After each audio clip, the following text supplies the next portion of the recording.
নোয়াখালীর সোনাইমুড়ি উপজেলার নতুন গ্যাস কূপ খননের জন্য চলছে ড্রিলিং রিগ। খনন কাজ শেষ হলে 4টি জোনের প্রতিটি থেকে দিনে অন্তত 10 মিলিয়ন ঘনফুট গ্যাস উত্তোলনের সম্ভাবনা রয়েছে। প্রাথমিকভাবে মাটির নিচে ৩,২০০ মিটার খননের লক্ষ্য রয়েছে। গ্যাস উত্তোলনের পরে বাখরাবাদের মাধ্যমে জাতীয় গ্রিডে সংযুক্তের লক্ষ্য বাপেক্সের। নোয়াখালীর ওয়াসেকপুরে গ্যাস অনুসন্ধানের নতুন কূপ খননের লক্ষ্যে কাজ চলছে।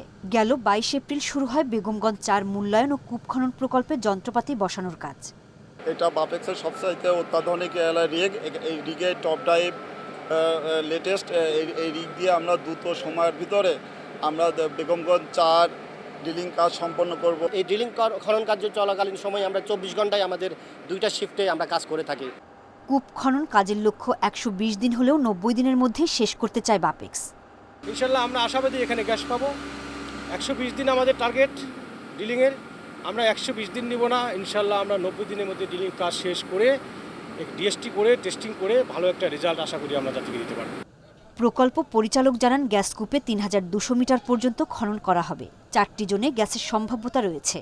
খনন শেষে গ্যাস মিললে প্রতিদিন অন্তত 10 মিলিয়ন ঘনফুট গ্যাস জাতীয় গ্রিডে যুক্ত হওয়ার আশা কর্মকর্তাদের। আমাদের কর্মকর্তা কর্মচারীরা নিরলসভাবে কাজ করে 18 দিনের মধ্যে এই রিগের যাবতীয় মালামাল সরঞ্জামাদি নিয়ে এসে সংযোজন শেষে আপনার রিগ আপ করেছি আমরা। জ্বালানি সংকট নিরসনে 2025 সালের মধ্যে 46টি নতুন কূপ অনুসন্ধানের লক্ষ্যমাত্রা নির্ধারণ করেছে সরকার। Independent news.